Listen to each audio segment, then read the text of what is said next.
समन्त चक्रवालेषु अत्रा गच्छन्तु देवता तद्धम्मं मुनिराजस्य शृण्वन्तु सद्मुखदं धम्मश्रवणकालो अयं भदन्ता धम्मश्रवणकालो अयं भदन्ता धम्मश्रवणकालो अयं भदन्ता नमो तस्स भगवतो अरहतो सम्मा सम्बुद्धस्स नमो तस्स भगवतो अरहतो सम्मा सम्बुद्धस्स नमो तस्स भगवतो अरहतो सम्मा सम्बुद्धस्स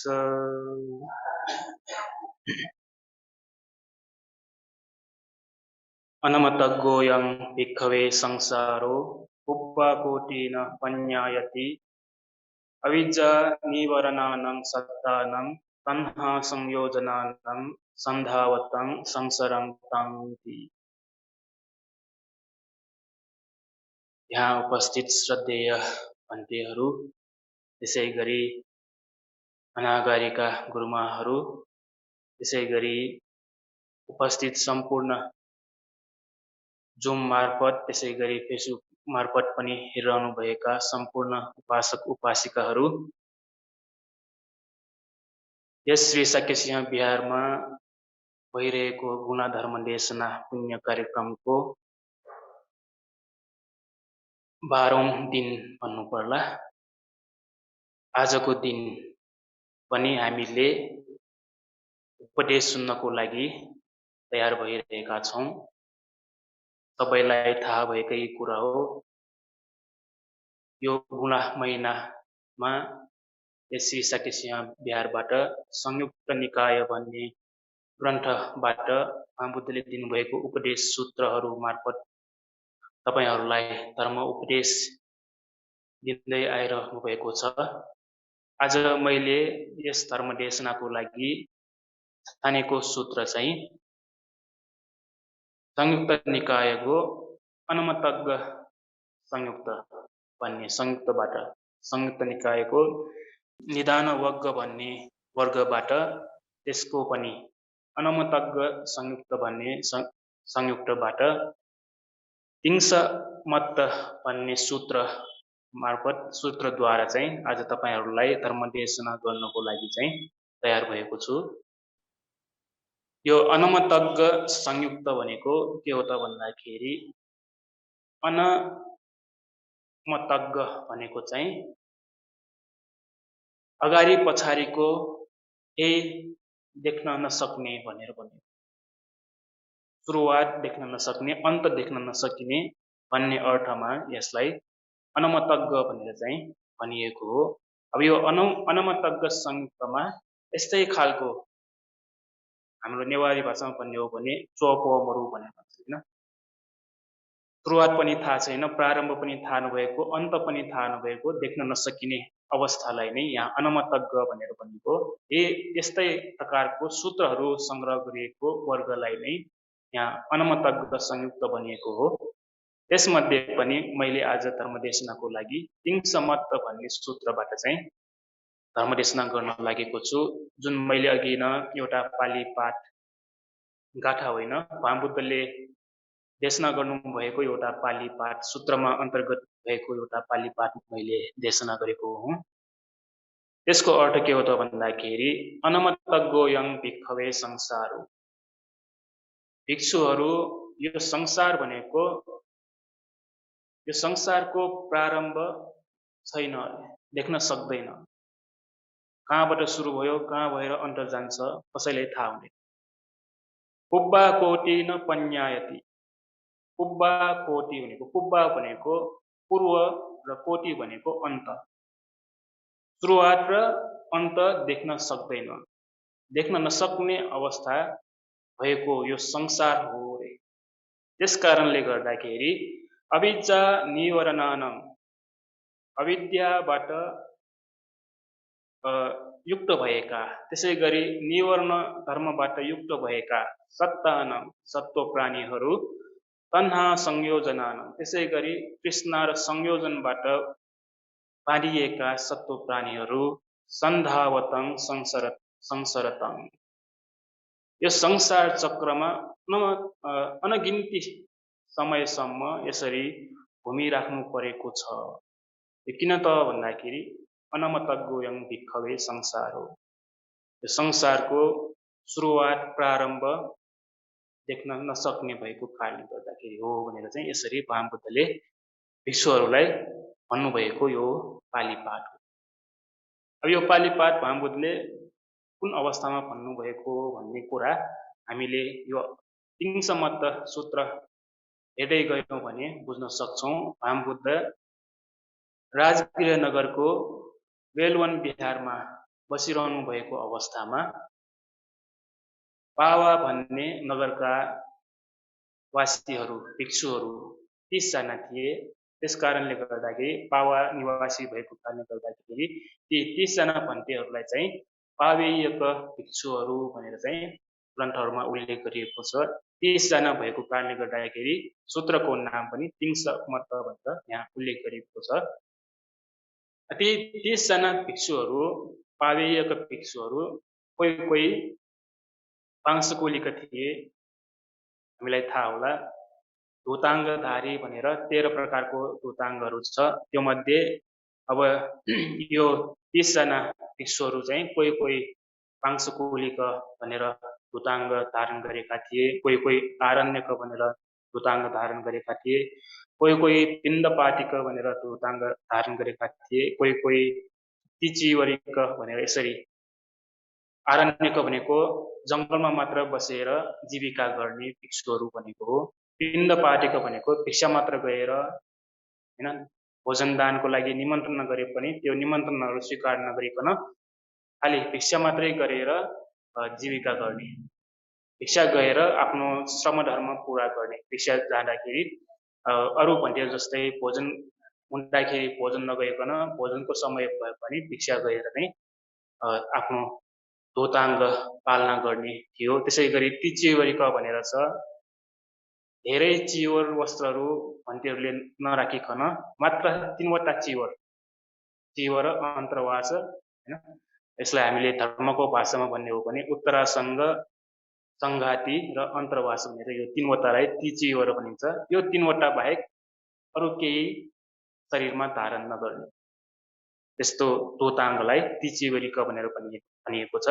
यसरी विभिन्न किसिमले 13 प्रकारको धोताङ्ग धारण गर्दै यी पावेयक भिक्षुहरू चाहिँ बसिरहेको थियो। तर यो 30 जना भन्तेहरू मध्ये कसैले पनि संयोजन धर्मलाई अलग गरेर मार्गफल लाभ गरेको व्यक्तिहरू थिएन।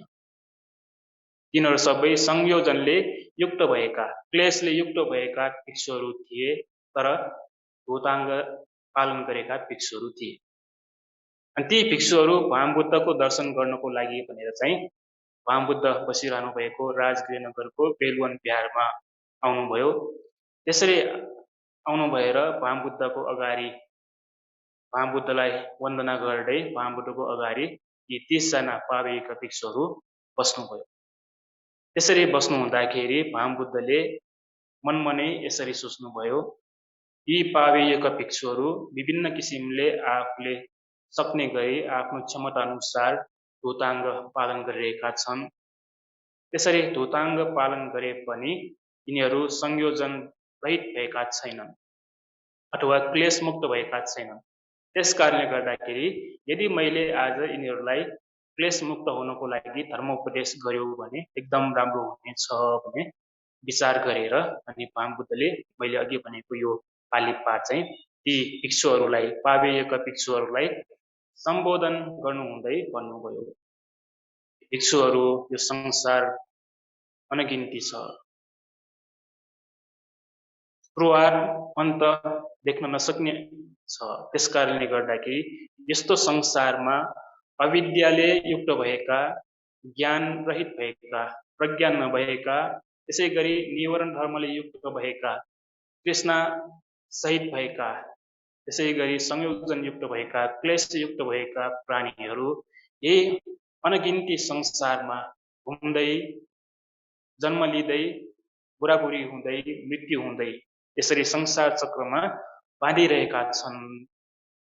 त्यस कारणले गर्दाखेरि भिक्षुहरू, तिमीहरूलाई एउटा प्रश्न सोध्छु, त्यसको जवाफ दिनुहोस् भनेर चाहिँ महाबुद्धले त्यो अवस्थामा पावेका भिक्षुहरूलाई एउटा प्रश्न सोध्नु। भिक्षुहरू, यो अनगिन्ती संसारमा हामी जन्म लिइसकेपछि जुन जन्म लिँदाखेरि आफ्नो टाउको छेदन गर्नु पर्ने गरी आफ्नो टाउको कटाउनु परेर जुन बगेको रगत हो, यसरी जन्म जन्ममा यसरी टाउको कटाएर अथवा आफ्नो यो शिर काटेर बगेको रगत हो, त्यो रगत जम्मा गरेर जुन हुने रगत छ, जम्मा भएको रगत छ, त्यो धेरै हुन्छ कि यो संसारको, यो पृथ्वी लोकको 4 महाद्वीप अथवा 4 महासमुद्रको पानी धेरै छ भनेर चाहिँ महाबुद्धले ती भिक्षुहरूलाई सोध्नुभयो। त्यसरी सोद्धाखेरि ती पावेका भिक्षुहरूले भन्नुभयो, भगवान शास्ता, तपाईले भन्नुभएको प्रश्नको उत्तर हामीले बुझे अनुसार, तपाईले देशना गर्नुभएको धर्म अनुसार, हामीले बुझे अनुसार भन्ने हो भने जुन तपाईले सोध्नुभएको प्रश्न छ, यो संसारमा जन्म लिँदै मृत्यु हुँदै, जन्म लिँदै मृत्यु हुँदै यसरी संसार चक्रमा घुमेर जन्म लिएको अवस्थामा त्यसरी जन्म लिँदाखेरि आफ्नो शरीर छेदन गराएर, टाउको कटाएर जुन बगेको रगत छ र यो पृथ्वी लोकमा भएको 4 महासमुद्रको पानी छ, त्यसलाई हामीले तुलना गरेर हेर्ने हो भने समुद्रको पानी भन्दा पनि जुन आफ्नो टाउको कटाएर बगेको रगत छ त्यो नै बढी छ भने चाहिँ भिक्षुहरूले। अब यो कुरा हामीले एकदम चिन्तन मनन गर्नुपर्ने कुरा हो, हामीले एकदम गम्भीर रूपले बुझ्नुपर्ने कुरा हो है। त्यसरी भन्टेहरूले उत्तर दिनुहुँदाखेरि अनि महाबुद्धले भन्नुभयो, साधु साधु, राम्रो भिक्षुहरू राम्रो, तिमीहरूले राम्रोसित यसको जवाफ दियो। जुन मैले सोधेको प्रश्न छ त्यसको उत्तर तिमीहरूले मिल्ने गरी दियो, तिमीहरूले राम्रोसँग धर्मको आचरण गरिरहेका छौ भनेर महाबुद्धले फेरि थप्नुभयो। के थप्नुभयो त भन्दाखेरि, हो भिक्षुहरू, जसरी यो संसार चक्रमा हामी जन्म लिँदाखेरि यो जन्म लिएको अवस्थामा आफ्नो शरीरलाई कटाएर छेदन गराएर जुन बगेको रगत छ, त्यो रगत यो पृथ्वीको 4 महासमुद्र भन्दा पनि धेरै छ। त्यति मात्र होइन, यो मनुष्य जन्म लिएको समय भयो, मनुष्य जन्म मात्र होइन कि गाई भएर जन्म लिएको समयमा पनि, यो संसारमा गाई भएर जन्म लिएर पनि त्यो गाईको शिर कटाएर बगेको रगत पनि यो 4 महासमुद्रको पानी भन्दा पनि बढी छ। हामी पनि यसरी अब सधैँ मनुष्य लोकमा मनुष्य भएर जन्म लिँदैनौँ, कहिले हैन आफ्नो कर्म अनुसार सत्व प्राणी भएर पनि जन्म लिनुपर्ने हुन्छ, देवता भएर पनि जन्म लिनुपर्ने हुन्छ। यसरी हामी यो संसारमा घुम्दै घुम्दै आइरहेको अवस्थामा जति पनि हामीले गाई भएर जन्मेको अवस्था हुन सक्छ, त्यसरी गाई भएर जन्मेको अवस्थामा हाम्रो यो टाउको कटाएर बगेको जुन रगत छ त्यसलाई जम्मा गर्यो भने समुद्रको पानी भन्दा पनि बढी छ भनेर महाबुद्धले भन्नु। त्यतिसम्म हामी यो संसारमा हामी घुमिसकेका छौँ, जन्म लिँदै मृत्यु हुँदै हामी यो संसारमा घुमिरहेका छौँ। त्यति मात्र नभइकन महाबुद्धले फेरि थप्नुभयो, भिक्षुहरू, कुनै अवस्थामा हामी मृग भएर जन्म लिएको हुन्छौँ, त्यो मृग भएर जन्म लिएको अवस्थामा पनि कतिपटक हामी मृग भएर जन्म लिइसक्यौँ होला। त्यसरी मृग भएर जन्म लिँदाखेरि पनि मृगको टाउको कटाएर जुन बगेको रगत छ, त्यो रगत यो पृथ्वीको 4 महासमुद्रको पानीभन्दा पनि बढी छ। यसरी महाबुद्धले एउटा एउटा प्राणीहरूको नाम लिँदै ती पाविएका भिक्षुहरूलाई यसरी बुझाउनु भयो। मृग मात्र नभइकन हैन बाख्रा भएर जन्म लिएको अवस्था भयो। त्यसै गरी अब सानो सानो प्राणीहरू समेत गरेर हैन यसरी विभिन्न किसिमले हामी चट्टो प्राणी भएर जन्म लिएर आफ्नो टाउको कटाएर बगेको पानी, बगेको रगत, प्रत्येक जन्म हामीले त्यसरी बाख्रा भएर, गाई भएर, हैन कुकुर भएर, मृग भएर, सट्टो प्राणी भएर हामी जन्म लिइसक्यौँ होला। यो एउटा जन्म अथवा मृग मात्र भएर जति पनि हामी जन्म लिएका छौँ, त्यसरी जन्म लिएको अवस्थामा सबै जन्ममा फेरि टाउको पनि काटिन्छ भन्ने छैन। यहाँ सिर्फ के उल्लेख गरेको छ भने मृग भएर जन्म लिएको अवस्थामा जुन अवस्थामा आफ्नो टाउको काटेर बगेको रगत छ, त्यो रगत भनेर यहाँ देखाइएको छ। त्यो भन्दा पनि टाउको नकाटिकन मृत्यु भएको अवस्था कति होला मृग भएर जन्मिएको समयमा। यसरी विभिन्न किसिमले महाबुद्धले सत्व प्राणी भएर जन्म लिएको अवस्थामा आफ्नो टाउको कटाएर बगेको रगत र यो पृथ्वी लोकको 4 महासमुद्रको पानीको तुलना गरेर देखाउनु भयो। अब हामीलाई थाहा भएकै कुरा हो, हामीले बुझ्न सक्ने कुरा हो, हामीले आँखाले देखेको कुरा हो। अब नेपालवासी भएको कारणले गर्दाखेरि, नेपालमा समुद्र नभएको कारणले गर्दाखेरि धेरैले समुद्र नदेख्न सक्ला, तर आजकल प्रविधि विकास भएको कारणले गर्दाखेरि समुद्र अगाडि नै जानुपर्छ भन्ने छैन। हामीले टिभी मार्फत हैन कम्प्युटरमा हैन विभिन्न किसिमले हामीले संसारलाई हामीले देख्न सक्छौं, हेर्न सक्छौं। त्यसरी हेर्दाखेरि समुद्र, महासमुद्र कति विशाल छ भन्ने कुरा हामीले अनुमान गर्न सक्छौं। त्यसै गरी हामी स्कुल जाँदाखेरि पढ्दाखेरि हामीलाई सिकाउने जुन विज्ञान छ त्यसमा पनि भनिएको छ नि, यो पृथ्वी बनिएको कसरी त भन्दाखेरि 4 भागमा 1 भाग भूमि छ, अथवा पृथ्वीमा 4 भागमा 1 भाग चाहिँ के भयो, जमिन भयो, बाँकी 3 भाग के भयो त पानी। समुद्रको कारणले गर्दाखेरि 4 भागमा 1 भाग मात्रै जमिन भयो। त्यो जमिनमा पनि बस्न सक्ने प्राणीहरू कति छ त्यो हामीले देखेकै कुरा हो। यसरी 4 भागमा 3 भाग जुन महासमुद्र हैन, त्यसै गरी तालहरू भयो, यसरी जुन पृथ्वीको यो पानी छ र हामीले जुन जन्ममा आफ्नो शिर, आफ्नो टाउको कटाएर बगेको रगत छ, एक जन्मको हेर्यौं भने हाम्रो शरीरबाट कति रगत बग्छ होला? अब हामीले रगत दान दिँदाखेरि 1 प्याकेट रगत दान दिन्छौं, त्यो 1 प्याकेट रगतमा कति लिटर मिलिलिटर हुन्छ हामीलाई थाहा छैन है। त्यो प्याकेटमा लेखिएको हुन्छ कति यति लिटर भनेर। त्यसरी हाम्रो शरीरबाट त्यति रगत निस्किन सकिन्छ हैन। त्यसरी टाउको काट्दाखेरि कति रगत निस्किन्छ त्यो हामीले अनुमान लगाउन सक्छौं।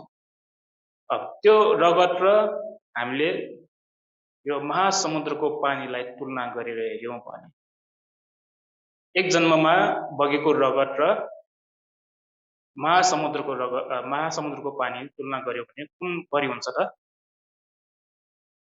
एउटा जन्मको रगतै महासमुद्र नै बढी हुन्छ। तर महाबुद्धले के भन्नुभयो त यहाँ, यो संसारमा हामी घुमेर जन्म लिएर यसरी एउटा जन्ममा मात्रै हैन टाउको काटेको, यसरी धेरै जन्मसम्म टाउको कटाएर जुन जम्मा गरेको रगत छ त्यो रगत के हुन्छ त समुद्रको पानी भन्दा पनि बढी हुन्छ अरे। अब हामी कति जन्म लिइसक्यौं होला त्यसरी आफ्नो टाउको कटाएर। थाहा छैन है।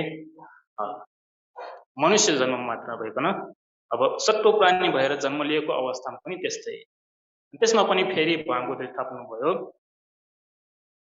डाकुहरूद्वारा, हाम्रो शत्रुहरू डाकुहरूद्वारा शिरछेदन गराएर बगेको रगत पनि जन्म जन्ममा जन्म लिँदाखेरि शत्रुहरू डाकुहरूद्वारा आफ्नो शरीर आफ्नो टाउको कटाएर जुन बगेको रगत छ त्यो रगत जम्मा गर्यो भने पनि यो 4 समुद्रको पानी भन्दा पनि बढी छ।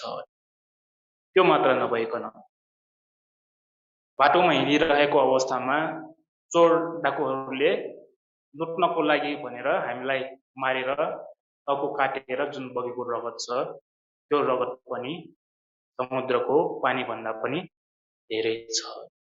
यसरी हामी कति जन्म लिइसक्यौं होला। यसरी भागवतले आफ्नो टाउको मात्रै कटाएर जुन बगेको रगत छ त्यो जम्मा गर्दा पनि महासमुद्रको पानी भन्दा पनि धेरै छ भने चाहिँ यसरी एउटा एउटा जन्मको लिएर चाहिँ भागवतले विस्तृत रूपमा यी पाविएका भिक्षुहरूलाई उपदेश गर्दै जानुभयो। अनि त्यसरी उपदेश दिँदै यो सबै के कारणले भएको हो त भन्दाखेरि अविद्याको कारणले हो। धर्मको ज्ञान नभएको कारणले गर्दाखेरि नै हामी यो संसारमा अनगिन्ती समयसम्म यहाँ अनमतज्ञ भनेर भनिएको छ।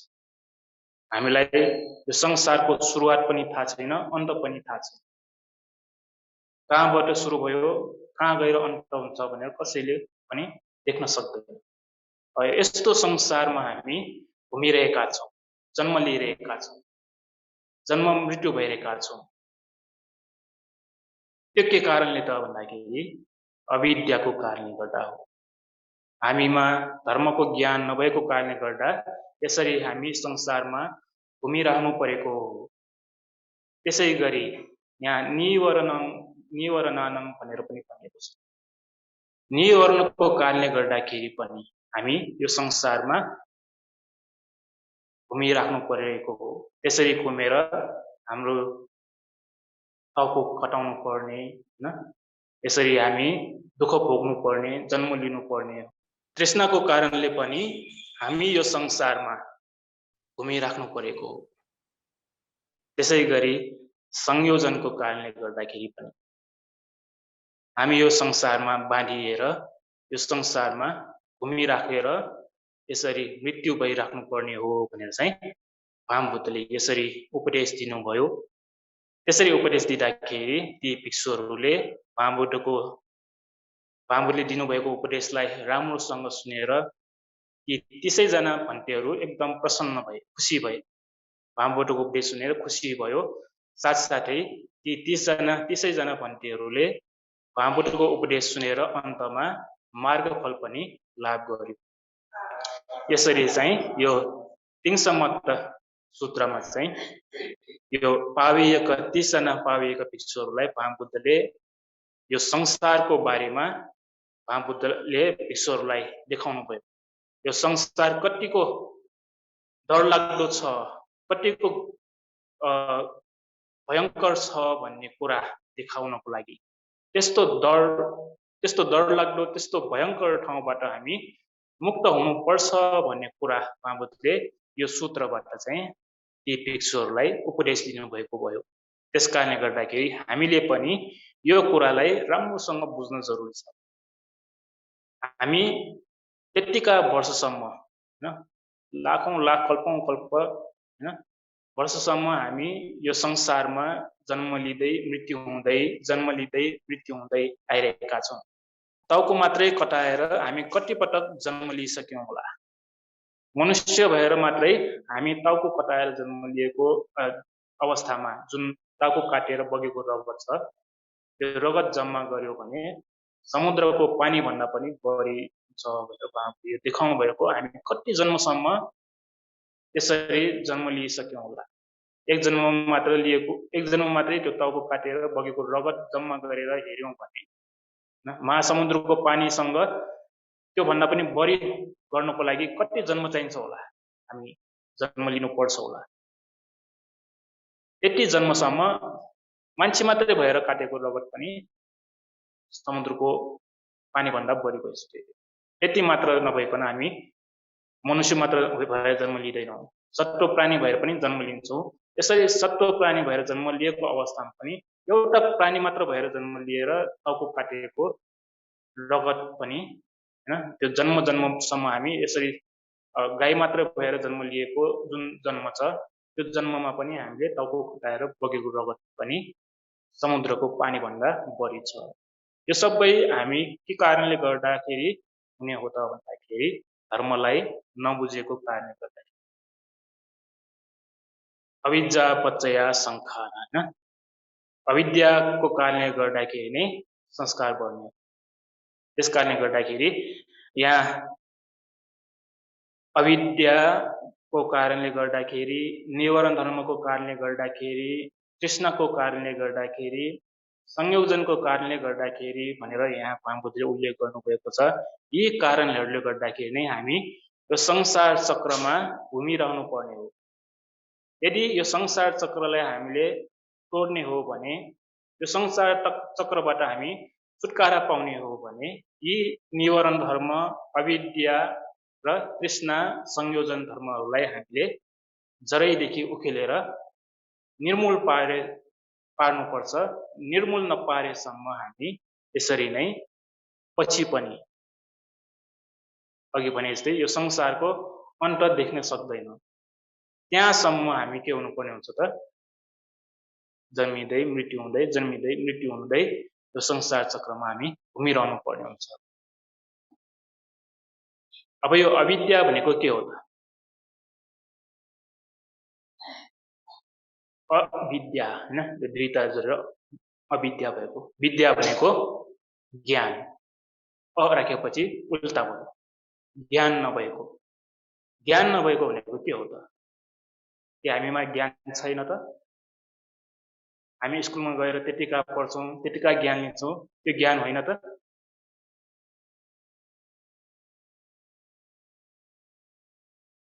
यहाँ अविद्या भनेको त्यो ज्ञानलाई भनेको। यहाँ अविद्या भनेको के हो त भन्दाखेरि यो संसारको स्वभाव धर्मलाई नबुझ्नु, अनित्य दुःख अनात्म भन्ने त्रिलक्षणलाई नबुझ्नु, चतुर्वार्य सत्य धर्मलाई नबुझ्नु, प्रतिनित्य समुत्पाद धर्मलाई नबुझ्नुलाई नै यहाँ अविद्या भनेर भनिन्छ। स्कुलको सब्जेक्टहरू साइन्स, म्याथ, हैन, इङ्ग्लिस, नेपाली, हिस्टोरी, यसलाई नबुझ्नु अविद्या भनेको। यहाँको अविद्या के हो त? धर्मलाई नबुझ्नु नै अविद्या हो। हामीले साधारण रूपमा जुन बुझेको धर्महरू छ त्यसलाई हामीले गम्भीर रूपमा बुझ्न जरुरी छ। जे छ त्यसलाई सही रूपमा बुझ्न जरुरी छ। त्यसको लागि अविद्यालाई हामीले हटाउनु पर्छ। अविद्यालाई हटाउन सक्यौं भने ज्ञान प्राप्त गर्नको लागि उपकार हुन्छ। अनि त्यसकारणले गर्दाखेरि पनि के हुन्छ त, यो संसार चक्रलाई हामीले तोड्नको लागि सजिलो हुन्छ। त्यसैगरी निवर्ण धर्म छ। निवर्ण भनेको के हो त? निर्वाणलाई छोपिराख्ने धर्म भएको कारणले गर्दाखेरि निवर्ण भनेर भनिएको। त्यो कतिवटा छ? निवर्ण कतिवटा छ? 5 वटा, हैन, पञ्चनिवर्ण भनेर भनिन्छ। निवर्णको अर्थ भनेको निर्वाणलाई बाधा पुर्याउने, निर्वाणलाई छोपिदिने। निर्वाण आवरण भनेर भनिन्छ। निर्वाणलाई छोप्ने काम गर्ने भएको कारणले गर्दाखेरि निवर्ण भनेको। निर्वाणलाई छोप्यो भने के हुन्छ? निर्वाण देख्दैन। निर्वाण नदेखेपछि अनि यो संसारमा घुमिरहनु पर्ने। यो 5 वटा के हो त? कामछन्द, व्यापाद, तीनमिद्ध, उद्धच कुकुच्च, विचिकित्सा। कामछन्द भनेको काम आशा भयो, व्यापाद भनेको रिस भयो, हैन, तीनमिद्ध भनेको अल्छीपना भयो, उद्धच कुकुच्च भनेको चित्तको चञ्चल स्वभाव, हैन। त्यसैगरी विचिकित्सा भनेको शंका। हामीले साधारण रूपमा बुझ्ने हो भने यसरी बुझ्न सक्छौं। अब यो सबै लोभ, द्वेष, मोह, छोटकरीमा भन्ने हो भने यो 3वटामै हामीले सीमित गर्न सक्छौँ। सबै धर्महरू राग द्वेष मोह अथवा लोभ द्वेष मोह यो 3वटामा हामीले देखाउन सक्छौँ। अब यसरी निवारण धर्मको कारणले गर्दाखेरि पनि हामी यो संसारमा अनगिन्ती समयसम्म जन्म लिँदै आफ्नो टाउको कटाउँदै हैन, अब यो जन्ममा हामी टाउको नकाटे पनि कति जन्म त्यसरी टाउको कटाएर जन्म लिइसक्यौँ होला आफ्नो कर्मको कारणले गर्दाखेरि। त्यो के कारणले त यो निवारण धर्मलाई हामीले हटाउन नसकेको कारणले। त्यसपछि तन्हा अथवा तृष्णाको कारणले गर्दाखेरि पनि हामी यो संसारमा अनगिन्ती समयसम्म जन्म लिँदै दुःख भोग गर्नुपर्ने हुन्छ। तृष्णा पनि कति प्रकारको छ? काम तन्हा, भव तन्हा, विभव तन्हा भनेर छ है। काम तन्हा भनेको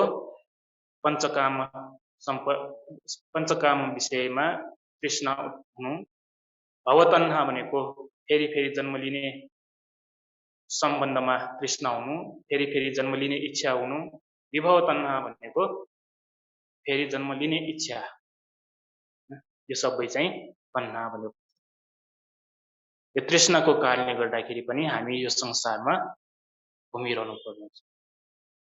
पटिच्च समुपपादमा हेर्यौँ भने तन्हा पच्चया भव, तृष्णाको कारणले गर्दाखेरि नै भव उत्पन्न हुने हो।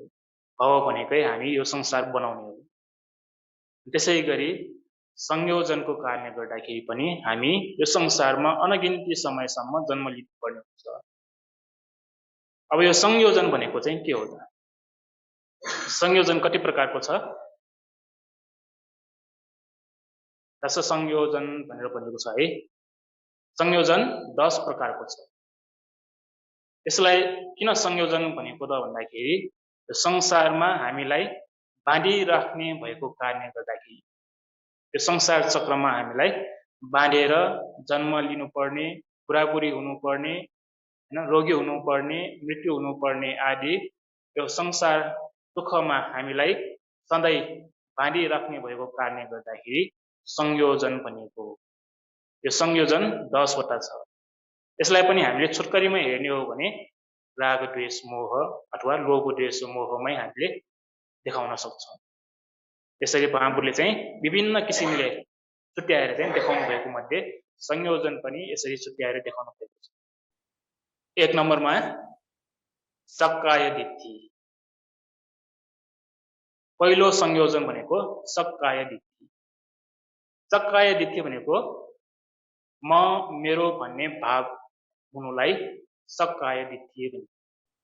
सक्काय, काय भनेको शरीर भयो, स भनेको आफ्नो, सक्काय दिट्ठी भनेको दृष्टि, आफ्नो शरीरप्रति दृष्टि, म मेरो भन्ने स्वभावलाई सक्काय दिट्ठी भन्छ। यस कारणले गर्दाखेरि पनि के हुन्छ त हामी बन्धनमा बाँधिरहेका हुन्छौँ। यो शरीरलाई हामीले त्याग्न नसक्ने अवस्था भइरहेको हुन्छ। म मेरो भाव रहन्जेलसम्म के हुन्छ त हामीमा दुःखहरू भइ नै रहने हुन्छ। म भन्ने शब्द भयो भने हैन, मैले भने अनुसार म हुनु पर्यो, मैले भने अनुसार म भएन भने के भयो त त्यहाँ दुःख भयो। अब मैले भने अनुसार म नहुनुको कारण के हो त? अनित्य भएको कारणले गर्दाखेरि। भनेको बुझ्छ? अब यो जुन मेरो शरीर छ, यो शरीर हामीले मेरो भनेर भनिरहेका छौँ, म मेरो भनेर भनिरहेका छौँ, तर यो शरीर के छ त परिवर्तनशील छ, अनित्य छ। मेरो भएको भए मैले भने जस्तै हुनुपर्ने हो। यो मेरो शरीर कहिले पनि रोगी नहोस्, बुढाबुढी नहोस्, सधैँ तरुण भइरहोस्, सधैँ राम्रो भइरहोस्, केही दुःख नआओस्, केही दुखाइ नहोस् भनेर हामीले जति पनि प्रार्थना गरे पनि मेरो भएको भए त्यसलाई हामीले अधीनमा लिन सक्छौँ। तर के भयो त यो मेरो शरीर परिवर्तनशील छ। परिवर्तनशील भनेकै अनित्य भने, अनित्य भएको कारणले गर्दाखेरि, परिवर्तन भएको कारणले गर्दाखेरि अनि मैले मेरो शरीर मेरो शरीर भनेर हामीले जति भने पनि हामीले आफ्नो शरीरलाई राम्रो बनाउन खोजे पनि निरोगी राखिराख्न खोजे पनि अनित्य भएको कारणले गर्दाखेरि परिवर्तन भएको कारणले गर्दाखेरि बुढाबुढी हुनुपर्ने रोगी हुनुपर्ने कारणले के हुन्छ त हामीलाई दुःख उत्पन्न भएर आउँछ। शरीरलाई चाहिने इच्छाहरू प्राप्त नभएपछि त्यहाँ पनि दुःख उत्पन्न भएर आउँछ। त्यस कारणले गर्दाखेरि त्यसलाई म मेरो भन्न सक्ने अवस्था छैन। त्यस कारणले वामबुद्धले अनात्मा भनेर भन्नुभयो। यसरी हामीले त्रिलक्षण धर्मलाई बुझ्न सक्यौं भने सक्काय दिट्ठीलाई पनि हामीले हटाउन सक्छौं। म मेरो भन्ने भावलाई हामीले हटाउन सक्छौं। जबसम्म म मेरो भन्ने भाव सक्काय दिट्ठी रहन्छ तबसम्म हामीले निर्वाणलाई प्राप्त गर्न सक्दैनौं, धर्मलाई बुझ्न सक्दैनौं, यो भवचक्रलाई हामीले तोड्न सक्दैनौं। त्यसै गरी दोस्रो संयोजन भनेको विचिकित्सा। अब यो निवर्णमा पनि आउने धर्म हो हैन। अब यो संयोजनमा पनि देखाइएको छ। विचिकित्सा भनेको शंका, चाहिने नचाहिने शंका गरे। बुद्ध भन्ने छ कि छैन, बुद्धले धर्मदेशना गर्नुभएको हो कि होइन, महामुरुको धर्म सही हो कि होइन, आमा छ कि छैन, बुवा छ कि छैन, कुशल गर्दाखेरि हामीलाई पुण्य पाउँछ कि पाउँदैन, अकुशल गर्दाखेरि हामीले पाप पाउँछ कि पाउँदैन, पुण्य पाप छ कि छैन भनेर यसरी शंका गर्नु पनि के भयो त निर्वाणको बाधा भयो, निर्वाणलाई छोप्ने कुरा भयो। त्यसकारणले गर्दाखेरि विचिकित्सा शंकालाई पनि हामीले हटाउनु जरुरी छ।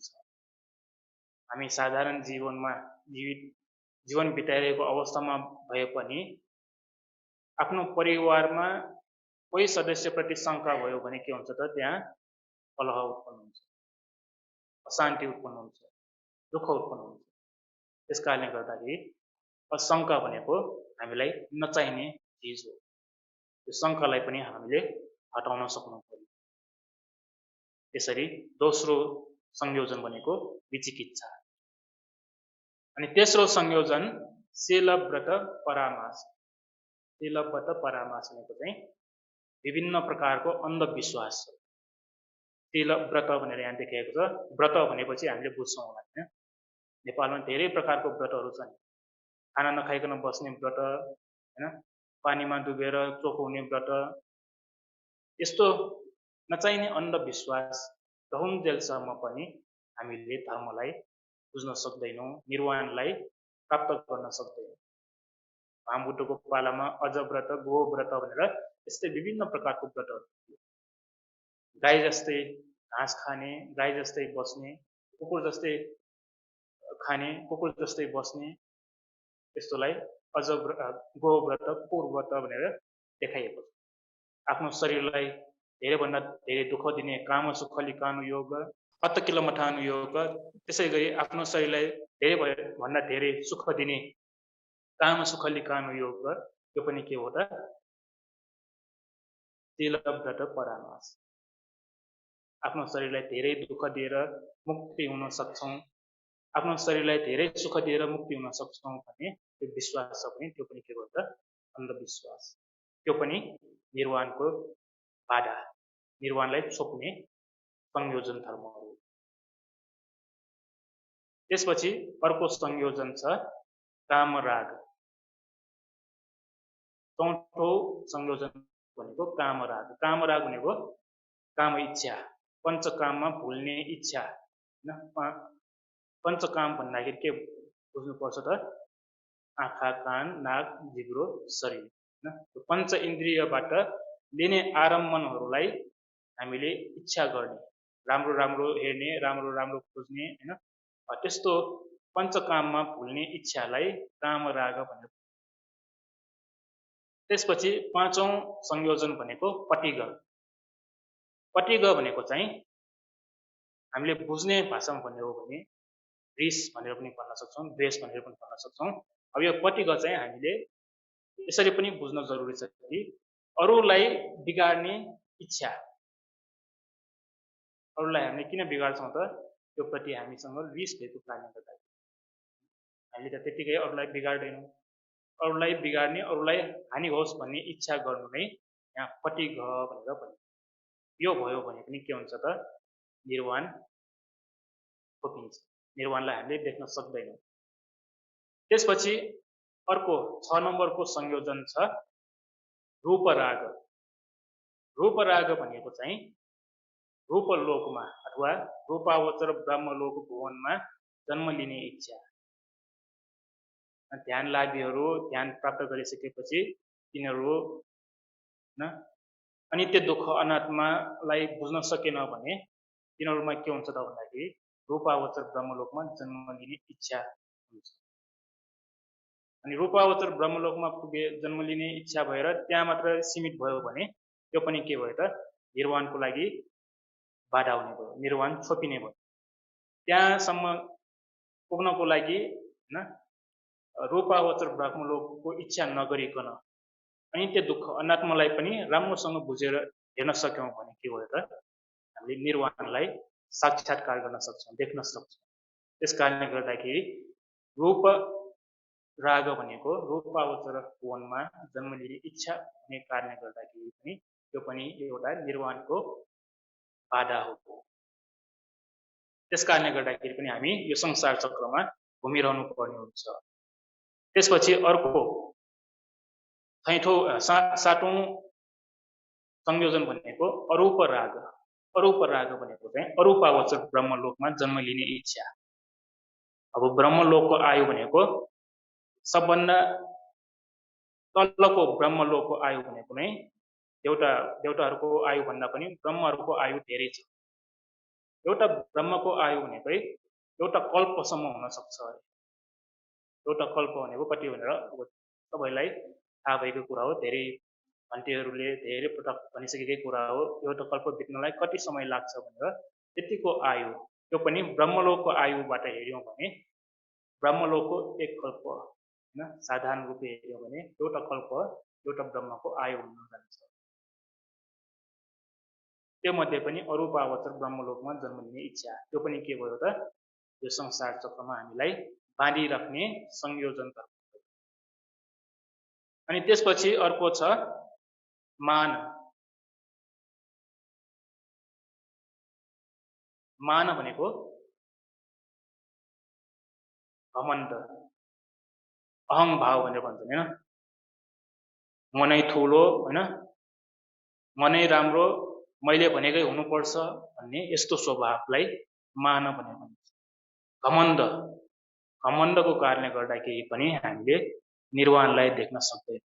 घमण्ड भएको व्यक्तिले अरूको कुरा पनि सुन्न सक्दैन, सुन्न खोज्दैन, सुन्न चाहँदैन। त्यस कारणले गर्दाखेरि त्यसले धर्मलाई पनि बुझ्दैन। त्यस कारणले मानलाई पनि अहङ भावलाई पनि हैन घमण्डलाई पनि हामीले फुटाउन अथवा हटाउन जरुरी छ। त्यसपछि 9 नम्बरको संयोजन भनेको उद्धच्च। अब उद्धच्च भनेको हामीले निवर्ण पनि भनिसकेको कुरा भयो, चित्तको चञ्चलता हैन। मन चञ्चल भयो भने पनि हामीले निर्वाणलाई देख्न सक्दैन। मनमा विभिन्न प्रकारले हैन बाहिर पठाएर हैन नराम्रो ठाउँमा बाहिर पठाउने यस्तो भयो भने के हुन्छ त मन चञ्चल हुने हुन्छ। त्यसरी सधैँ मनलाई आफ्नो मर्जी अनुसार पठाइराख्यो भने हामीले बसमा राख्नलाई गाह्रो हुन्छ। त्यस कारणले गर्दाखेरि यो चञ्चल भएको स्वभाव मनको कारणले गर्दाखेरि पनि हामी यो संसारमा बाँधिरहनु परेको हो। त्यसपछि अर्को संयोजन अविद्या, अज्ञानता।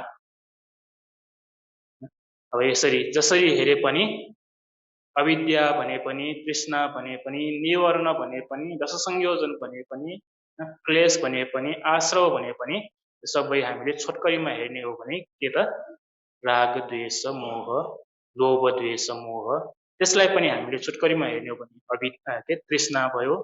त्यसलाई पनि हामीले छोटकरीमा हेर्ने हो भने अविद्या भयो। यसरी हामीले विभिन्न किसिमले व्याख्या गरेर हेरेर देख्न सक्छौँ। यो सबै तृष्णाको कारणले गर्दाखेरि, यो सबै क्लेशको कारणले गर्दाखेरि नै हामी यो संसार बन्धनमा बाँधिरहनु परेको हो। यसरी बाँधिरहेको कारणले गर्दाखेरि नै हामी यो संसारबाट छुटकारा पाउन नसकेको अनि त्यसरी छुटकारा नपाएको कारणले गर्दाखेरि नै हामी यो संसारमा जन्म लिँदै मृत्यु हुँदै जन्म लिँदै मृत्यु हुँदै यो अनगिन्ती संसारमा हामी अनगिन्ती समयसम्म जन्म लिँदै दुःख भोग गर्नुपर्ने कुरा चाहिँ महाबुद्धले यसरी तिङसम्मत सूत्रमा उल्लेख गर्नुभएको भयो। त्यस कारणले गर्दाखेरि यो कुरालाई हामीले पनि बडो गम्भीरपूर्वक सोच्नुपर्ने कुरा हो। हामीले कतै बाटोमा हिँड्दाखेरि कोही व्यक्ति हैन आफूभन्दा असक्षम व्यक्तिहरू देख्यौँ भने म पनि यसरी नै पहिला कति पटक जन्म लिइसकेँ होला भनेर त्यसरी विचार गरेर हिँड्नुपर्छ।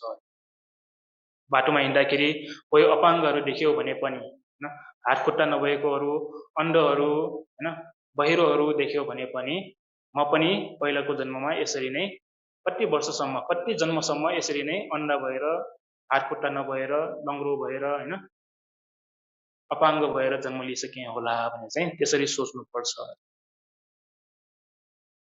त्यसै गरी मन्दिर जाँदाखेरि हैन मन्दिरमा बलि चढाउँछ त्यो बलि चढाएकोलाई हेरेर पनि म पनि यसरी नै कति जन्मसम्म देउताको अगाडि बलि चढिसकेँ होला भनेर सोच्नुपर्छ अरे। जुन महाबुद्धले यो तिङसम्मत सूत्रमा भन्नुभएको छ हैन आफ्नो टाउको मात्रै कटाएर जुन बगेको रगत छ त्यसलाई जम्मा गर्ने हो भने पृथ्वीको यो 4 महासमुद्रको पानी भन्दा पनि बढी छ भनेको त्यतिकै होइन। हामी यो संसारमा अनगिन्ती समयसम्म कति पटक हामी जन्म लिइसक्यौँ कति पटक हामी त्यसरी नै दुःख भोगिसक्यौँ त्यो हामीले सोचेर सोच्नै सक्दैनौँ भनेर गर्नै सक्दैन। त्यसकारणले गर्दाखेरि महाबुद्धले अनमत गोयम भिक्खवे संसारो यो संसारको प्रारम्भ देख्न नसक्ने छ बुझ्न सक्दैन सुरुवात र अन्त कसैले पनि भन्न सक्दैन देख्न सक्दैन। यस्तो संसारबाट हामी छुटकारा पाउने हो भने हामीले के हटाउनु पर्छ त यो संसारलाई बाँधिराख्ने जुन संयोजन धर्महरू छ हैन अविद्या तृष्णा निवरण आश्रव क्लेश हैन यी सबै नराम्रो पक्षहरूलाई हामीले के गर्नु पर्यो त जरैदेखि हटाउनु पर्यो। जरैदेखि हटाएपछि मात्रै हामीले निर्वाणलाई देख्न सक्ने हुन्छौँ निर्वाणलाई प्राप्त गर्न सक्ने हुन्छौँ निर्वाणलाई साक्षात्कार गर्न सक्ने हुन्छौँ। त्यसकारणले गर्दाखेरि अब संयोजनलाई पनि महाबुद्धले देखाउनु भएको छ कि हैन निर्वाणमा पुग्ने अथवा निर्वाणको अवस्थासम्म पुग्ने 4 वटा फलहरू हैन श्रोतापन्न सकुटागामी अनागामी अरहन्त भनेर। श्रोतापन्न भएको व्यक्तिले के हटाउँछ त भन्दाखेरि सक्काय दिट्ठी विचिकित्सा शीलबद्ध परामास भन्ने यो 3 वटा संयोजन धर्मलाई पूर्ण रूपले हटाउन सक्छ तर अरु बाँकी 7 वटालाई चाहिँ हटाउन सक्दैन। श्रोतापन्न भएको व्यक्तिले आर्य श्रावकले चाहिँ यो 10 वटा संयोजन मध्ये 3 वटालाई हटाइदिन्छ के सक्काय दिट्ठी विचिकित्सा शीलबद्ध परामास। सक्काय दिट्ठी भनेको म मेरो भन्ने भाव विचिकित्सा भनेको शंका र शीलबद्ध परामास भनेको अन्धविश्वास यो 3 वटालाई जरैदेखि हटाइदिन्छ अरे। त्यसरी हटेको अवस्थामा श्रोतापत्ति भन्ने फल प्राप्त हुन्छ। त्यसपछि सकुटागामी भएको आर्य श्रावकले बाँकी रहेको 7 वटा मध्ये कुनै पनि हटाउन सक्दैन तर अलिअलि चाहिँ कम गर्न सकिन्छ।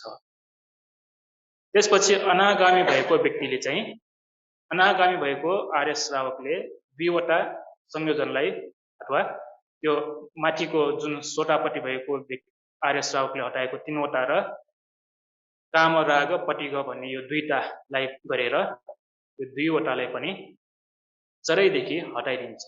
फेरि उत्पन्न नहुने गरी पूर्ण रूपले निर्मूल पारिसकेको व्यक्ति के हुन्छ त अनागामी हुन्छ। जब अरहन्त हुन्छ अरन्त भएको आर्य श्रावकले यो 10वटै संयोजन धर्मलाई फेरि उत्पन्न नहुने गरी अलिकति पनि बाँकी नरहने गरी पूर्ण रूपले हैन रूप राग अरूप राग मान उद्धच्च अविद्या भन्ने यो पाँचवटालाई पनि पूर्ण रूपले हटाएर अनन्त ज्ञान प्राप्त गर्छ। अनन्त ज्ञान प्राप्त गरेको व्यक्तिले निर्वाणलाई साक्षात्कार गर्छ। त्यसकारणले गर्दाखेरि हामी पनि यदि निर्वाण लाभ गर्ने इच्छा छ भने, यो बन्धनलाई हामीले तोड्ने इच्छा छ भने, यो भवचक्रबाट हामी छुटकारा पाउने इच्छा छ भने हामीले यी अकुशल मूलहरूलाई क्लेशहरूलाई हामीले हटाउन जरुरी छ। जबसम्म यी क्लेशहरू हामीमा रहन्छ तबसम्म हामीले जति पनि निर्वाण प्राप्त होस् भन्ने कामना गरे पनि निर्वाण प्राप्त गर्न सकिँदैन। त्यसकारणले गर्दाखेरि यी संयोजन धर्महरूलाई, यी अविद्या तृष्णा निवारण धर्महरूलाई हामीले हटाउने हो भने के गर्नु पर्यो त? त्यसको लागि चाहिने कामहरू गर्नु पर्यो। ध्यान बसेर होस्, शील पालना गरेर होस्, विभिन्न किसिमले हामीले धर्मको मार्गमा लागेर धर्मको आचरण गरेर हामीले अभ्यास गर्दै लान सक्यौं भने यी संयोजनहरूलाई, यी अकुशल मूलहरूलाई हामीले बिस्तारै बिस्तारै अलिअलि गरेर भए पनि हामीले हटाउन सक्ने हुन्छौँ। त्यसरी हटाउँदै हामीले जुन अभ्यास गरेको धर्म छ त्यो पारमिताको रूपमा भएर हामीले गरेको अभ्यास पूर्ण भएपछि के हुन्छ त? हामीले पूर्ण रूपले ती क्लेशहरूलाई हटाउन सक्ने हुन्छौँ। त्यो अवस्थासम्म पुग्नलाई हामीले यो समयदेखि नै हामीले अभ्यास गर्नुपर्ने हुन्छ। एकैचोटि यो सबैलाई हटाइदिन्छु भनेर हटाउन सक्ने होइन। त्यसकारणले गर्दाखेरि हामीले बिस्तारै बिस्तारै अभ्यास गर्दै लान सक्यौं भने अनि मात्रै हामीले धर्मलाई राम्रोसँग बुझेर आउन सक्छौं, राम्रोसँग बुझ्न सक्छौं।